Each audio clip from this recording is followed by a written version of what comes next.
Hey everyone, and welcome back to another video. And in this video, I'm going to show you how to turn off your Nintendo Switch 2 completely and save battery life.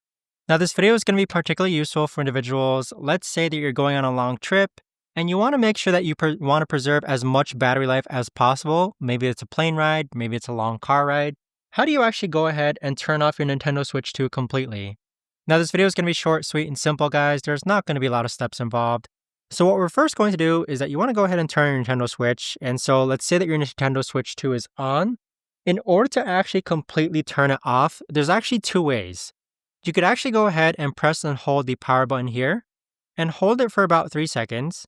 So hold it for about 3 seconds and then wait until this menu here appears. So with this menu, click on power options and then click on power off.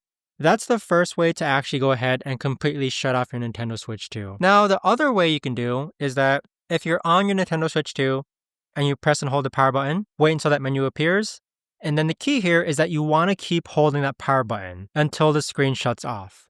So that right there is a forced shutdown of your Nintendo Switch 2, which ultimately does completely shut off your Nintendo Switch 2.